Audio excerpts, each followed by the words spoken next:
Bonjour à tous et bienvenue dans cette nouvelle vidéo. Aujourd'hui on est là pour tester un ustensile assez intéressant et surtout très utile pour les nouveaux qui aimeraient se lancer par exemple dans le vlogging ou simplement pour créer des vidéos sur internet, que ce soit sur TikTok ou YouTube. La base après le son c'est quoi? C'est l'image, et si vous bougez que celle-ci est donc saccadée, c'est pas fou. Pour remédier à ça, on utilise quoi? Des stabilisateurs. Et dans cette vidéo, je vais venir vous parler du eStanding XE, un stabilisateur très bien pour commencer car il permet d'embarquer votre téléphone partout.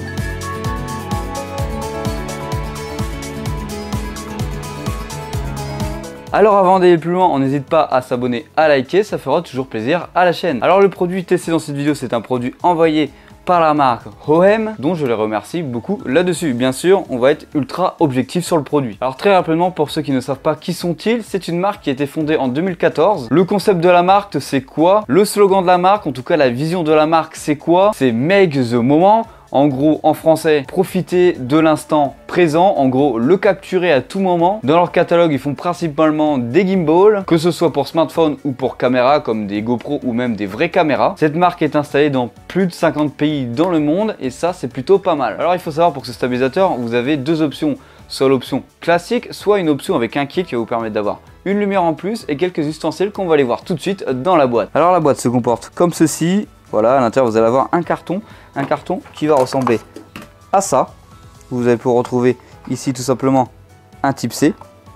Voilà, un type C USB. Et ici, hop, on a une petite sacoche qui est cachée à l'intérieur. Après, bien sûr, vous allez retrouver le stabilisateur, c'est le plus intéressant. Un petit pied tranquillement pour venir la poser un peu partout si vous voulez simplement faire un pied avec une caméra fixe. Voilà. Juste ici, on a le stabilisateur en lui-même. Ici, c'est pour venir le desserrer. Hop, hop, on verra après pour l'installation. Ici, on a l'éclairage. L'éclairage qui marche de cette manière-là. On va les voir tout de suite. Ici, on a derrière le mode marche-arrêt, plus ou moins la luminosité. Hop. Hop, voilà, on l'a allumé. Derrière, si on clique sur le bouton Power, hop, on va changer les modes. Voilà, c'est un peu plus de chaleur, un peu plus de clarté, etc., etc.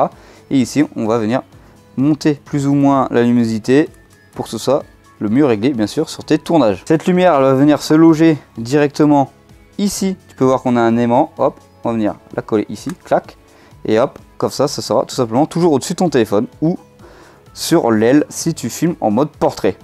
Bien sûr ça va falloir le recharger aussi, c'est en type C que tu vas venir recharger ceci. Alors la fiche technique de ce gimbal c'est quoi? C'est qu'il pèse 259 grammes sans le pied et sans la caméra dessus.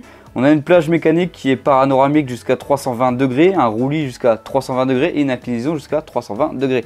On a une plage contrôlable panoramique jusqu'à 320 degrés, une inclinaison de moins 15 degrés jusqu'à plus 45 degrés.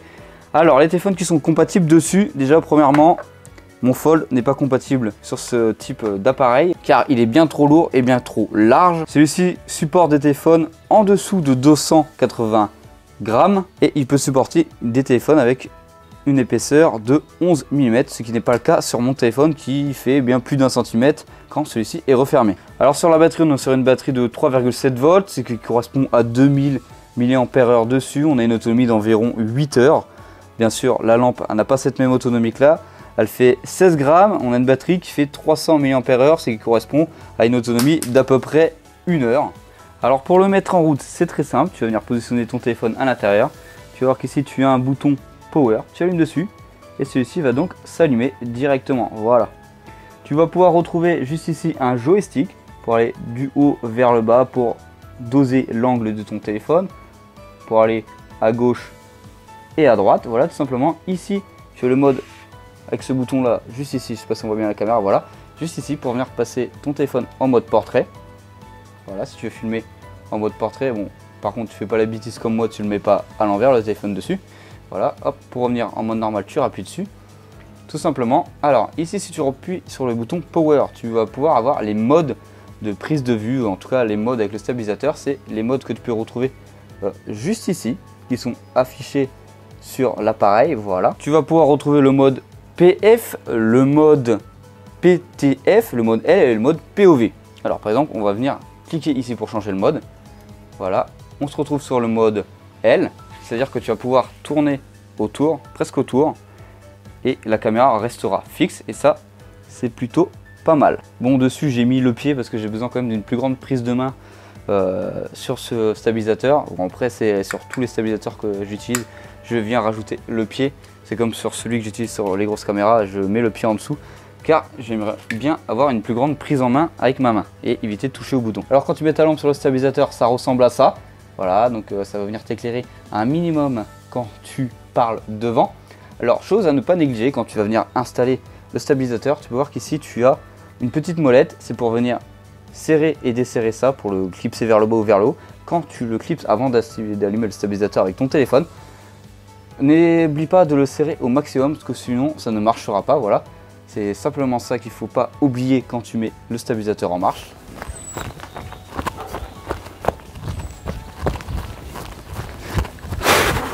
Là on se tape un petit marathon pour voir si ça stabilise bien.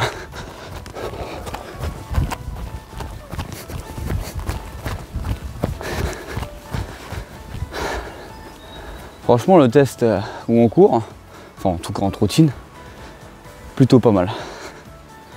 C'est correct, c'est très bon même je dirais. Du coup maintenant on se retrouve en portrait. Je vais allumer la petite lumière qu'on a à côté. Voilà.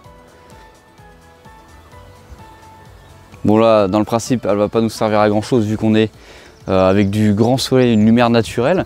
Mais quand on est dans un studio, dans un endroit sombre, par exemple je vais faire de l'urbex, bah, c'est plutôt pas mal si tu veux faire du portrait. En tout cas là si tu descends le téléphone tu vois le stabilisateur. Après si tu le remontes à peu près à ta hauteur en mode portrait c'est plutôt simple. Là c'est parce que ma caméra du téléphone elle est en bas alors qu'elle devrait être en haut là-haut. C'est parce que j'ai mis mon téléphone à l'envers car j'ai bien sûr branché mon micro en USB type C. Et si on branche le micro en USB type C par exemple ou un jack, ça peut toucher le stabilisateur en dessous. Mais à la limite ça c'est pas très grave. Alors là on se retrouve directement avec la perche dehors. On filme avec un Samsung Galaxy A53. Et franchement là c'est très bon, je vois que l'image est très stable. De toute façon ça se voit simplement avec moi qui bouge. Je fais des petits ta ta ta ta ta ta comme ça. Et là l'appareil photo lui ne bouge pas. Et ça c'est plutôt bon. On va essayer de se baisser.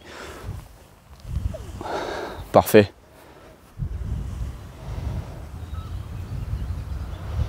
Plus de ça, vu qu'on a un joystick, on peut l'ajuster à chaque fois.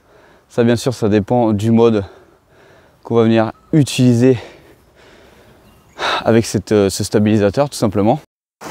Là on va se faire un petit travelling vers la feuille. Voilà, avec un objet fixe.